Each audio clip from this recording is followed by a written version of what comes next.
Bienvenue à la conférence sur la visualisation ce soir, Interface Montréal, troisième saison. Je suis particulièrement heureux d'animer cette conférence-là ce soir. Le thème de la visualisation est un thème qu'on a introduit l'année dernière. Ce n'est pas un thème facile. Je n'arrive pas à comprendre pourquoi. On n'est pas capable de lever ça plus que ça, mais je sais qu'il y avait beaucoup de monde aux jeux vidéo. Vous allez voir que ce soir, c'est la visualisation. Pour moi, c'est le thème de l'avenir.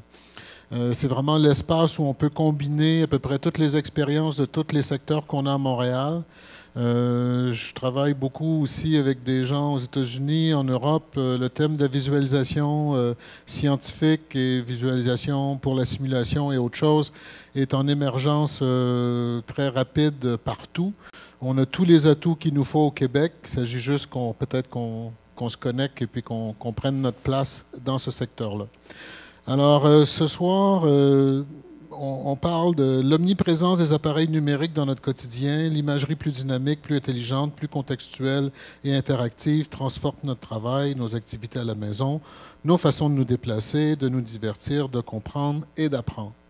Des hiéroglyphes à Google, l'image n'a cessé de se transformer par le biais de la technologie. Les avancées en télévision, en sciences, en art et en simulation témoignent des développements d'une nouvelle forme d'image, plus complexe et plus intelligente. Alors, on rentre dans un monde où on s'en vient de plus en plus dans qu'est-ce qui est réel, qu'est-ce qui est virtuel. On le sent bien sur nos écrans. Ce qu'on va comprendre un peu plus ce soir, c'est qu'on risque aussi de le sentir dans notre environnement. Alors, sans plus tarder, je vais passer la parole à Michael McGuffin. Michael est professeur adjoint, département de génie logiciel et DTI à l'École de technologie supérieure de Montréal, à l'ETS. Et puis, Michael va nous faire un court survol de 8000 ans d'images. Merci, René. Alors, on m'a demandé de donner une introduction à la session ce soir. Et à la limite, la visualisation, c'est un domaine absolument vaste. Alors, j'ai décidé de me concentrer sur un sous-ensemble que je connais mieux. Donc, pour moi, la visualisation, c'est surtout la création d'images et de graphiques et de diagrammes qui permettent de représenter des informations et des données. Donc, c'est quelque chose qui intéresse les scientifiques, les ingénieurs et d'autres gens qui ont besoin de comprendre des données. Donc, juste pour donner un aperçu de quelques entreprises, j'ai fait une liste ici où ce sont des entreprises pour lesquelles la visualisation est un aspect important, où c'est carrément leur activité principale. Okay? C'est une liste qui n'est pas du tout complète. C'est juste un échantillonnage, mais c'est ordonné par géographie d'abord et ensuite en ordre alphabétique.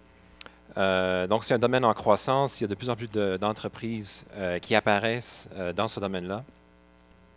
Si on recule dans le temps, il faut reculer quelques millénaires, en fait, pour voir où ce domaine-là a eu ses débuts. Donc, il y a une ancienne ville en Turquie, le Çatalhöyük, où on a retrouvé, sur un mur, on a retrouvé un plan de la ville. Vous voyez la photo à gauche. Et à droite, on voit un dessin. Quelqu'un a redessiné le même plan. Donc, vous voyez les édifices et dans l'arrière-plan, il y a un volcan. Donc, ce que je tiens à vous faire remarquer, c'est qu'avant que ce plan soit créé, les gens dans cette ville n'avaient pas de façon de voir la ville de cette perspective-là. Ils pouvaient imaginer dans leur tête le plan de la ville, mais il n'y avait pas de façon d'aller en avion, de voir la ville d'en haut. Okay, donc, c'est quand ce plan fut créé que les gens étaient capables de voir leur ville de cette manière-là. Et ça va être vrai avec tous les exemples que je vais montrer. Une des raisons centrales qu'on crée des images, qu'on crée des visualisations, c'est pour voir des choses qui ne seraient pas visibles autrement. Okay? Donc, si on avance maintenant de quelques millénaires, on voit ce qui semble être le premier exemple d'un graphique qui montre des variables qui changent avec le temps. Donc, le temps ici, c'est l'axe horizontal. Et on voit les changements cycliques dans les angles d'inclinaison des planètes, du Soleil et de la Lune. Et ça a été créé bien avant que Descartes inventa le plan cartésien. Okay. Si on avance maintenant de quelques siècles, on retrouve un Écossais, William Playfair, qui a été le premier à publier beaucoup de graphiques qui montrent des données statistiques. Donc, par exemple, à gauche, vous avez les importations et les exportations de l'Angleterre vers d'autres pays. Et vous voyez quand les courbes se croisent, après le croisement, la balance est en faveur de l'Angleterre. Avant le croisement, c'est contre l'Angleterre. À droite, on a le premier exemple d'un graphique en rectangle. Okay? Quelques années plus tard, Playfair a publié ce qui semble être le premier camembert. Et je ne parle pas du fromage, je parle du diagramme en cercle. Ici, si je l'agrandis, vous voyez, c'est l'Empire turc et sa superficie est divisée en ses parties en Afrique, en Europe et en Asie. Okay?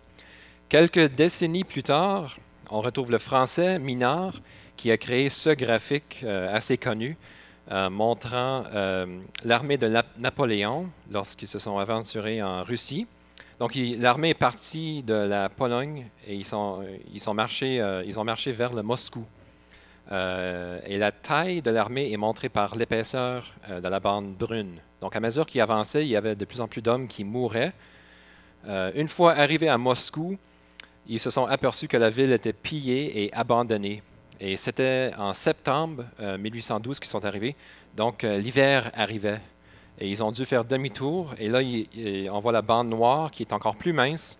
Donc, il y a beaucoup d'hommes qui sont morts à cause du froid ou du faim. Donc, dans ce diagramme, en fait, on voit qu'il y a 5 variables qui sont montrées en même temps. Il y a la position de l'armée en latitude et longitude. Il y a le temps. Il y a la température qui est montrée en bas. C'est la température pendant le retour de l'armée. Et il y a aussi la taille de l'armée.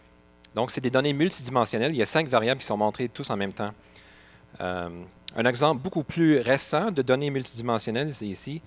Si vous imaginez que vous avez un peu de piétage vidéo, quelques minutes de vidéo, mais c'est une série d'images. On peut prendre cette série d'images et les empiler pour créer un bloc.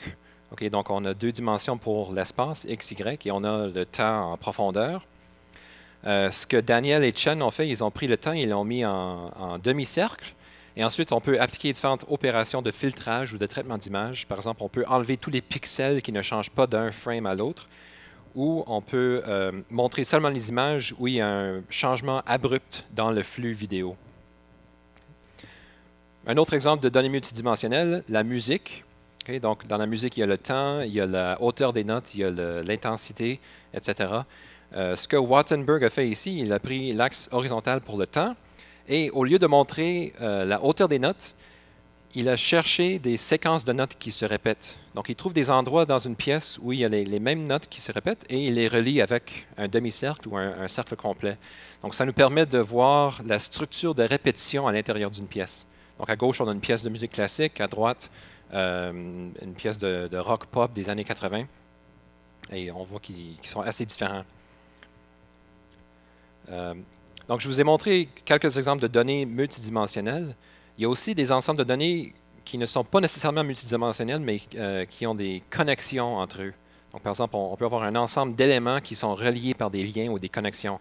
Et c'est ce qu'on voit ici. À gauche, on a des éléments qui sont arrangés sur un cercle. Et entre les éléments, on dessine les liens comme des lignes droites. Okay? Et comme vous voyez, ce n'est pas nécessairement évident de distinguer toutes les lignes parce qu'il y en a tellement. Donc, ce que Holton a fait ici, à droite, il a redessiné le même graphique. Il a remplacé les lignes droites avec des courbes qui sont regroupées de façon hiérarchique. Et comme ça, c'est beaucoup plus facile de voir les liens entre les éléments. Donc, c'est un exemple de données où il y a des connexions entre les éléments. Un autre exemple où il y a des connexions, c'est dans une arborescence.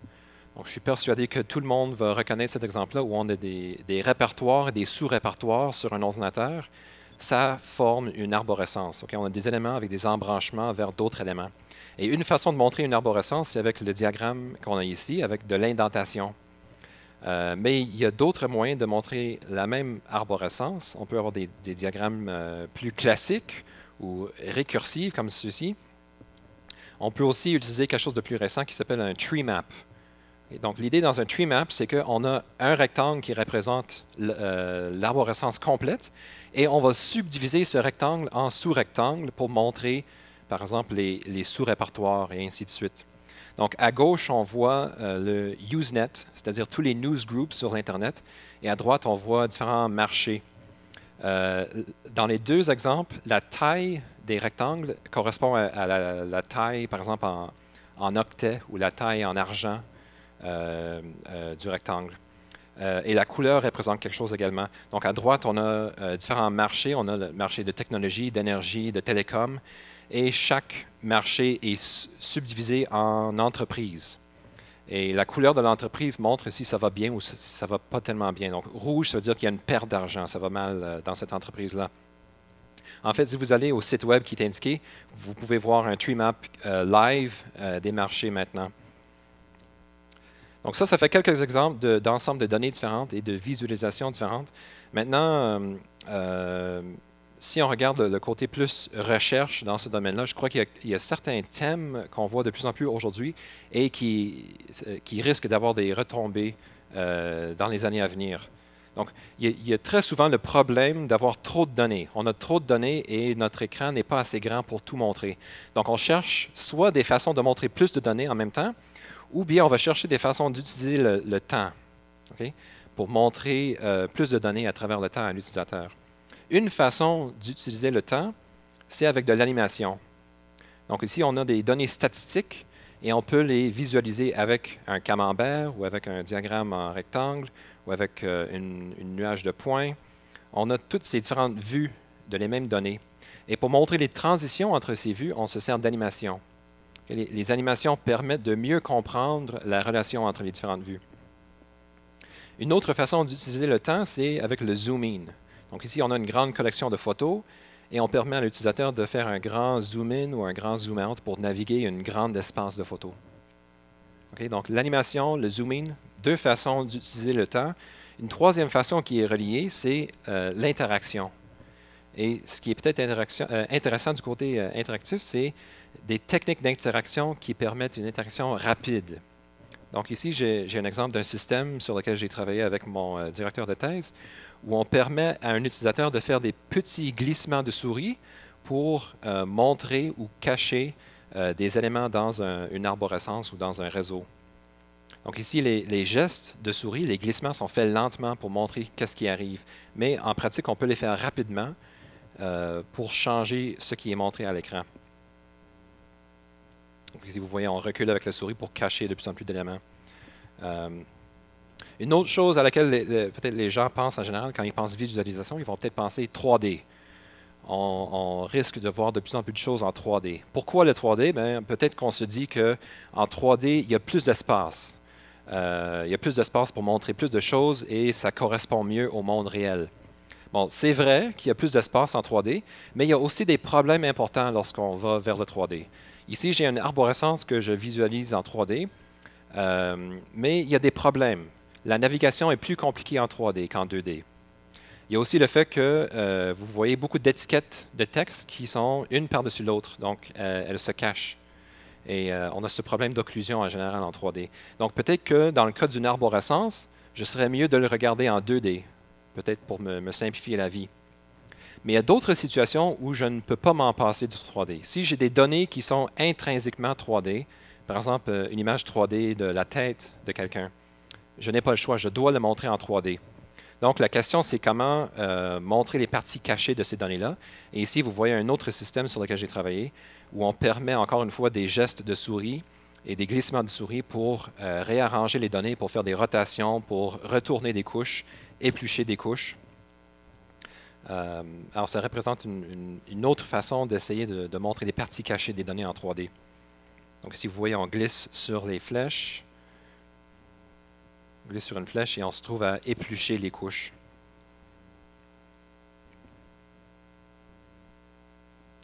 Donc, juste pour terminer rapidement, aujourd'hui, on a des ensembles de données qui sont de plus en plus grands. On va continuer à voir ça dans l'avenir. Plus de sources de données et les gens vont vouloir plus de moyens différents de regarder ces données-là. Je crois que les choses qu'on risque de voir dans l'avenir proche, c'est plus d'utilisation d'animation, le zoom-in, des nouvelles techniques d'interaction qui permettent une interaction rapide, et le 3D, mais je crois que le 3D, on le verra quand c'est approprié, on ne le verra pas partout. Okay? Alors sur ça, je termine. Merci pour votre attention. Je passe la parole au prochain conférencier. Merci. Alors, merci beaucoup, Michael.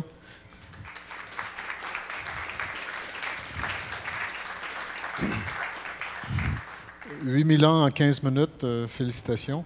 Merci. Une des choses que je trouve qui est intéressant, c'est, dans le fond, on rentre dans l'espace de voir l'information. Une des choses que tu parlais tantôt, c'est la quantité de données. Des fois, il y avait trop de données, puis on avait de la difficulté à identifier les patterns. Mais il y a aussi la question de comment on va représenter les données. Je sais que les scientifiques sont un petit peu réticents à quelques occasions à ce qu'on essaye de tout visualiser, parce que les images sont tellement belles maintenant qu'on a l'impression que c'est la réalité. Alors, on n'a pas de recul, peut-être, des fois aussi, par rapport à l'image.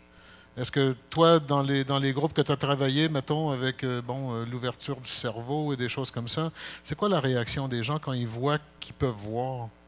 En fait, le projet que j'ai montré avec le cerveau, beaucoup de gens disent que c'est pas assez haute résolution.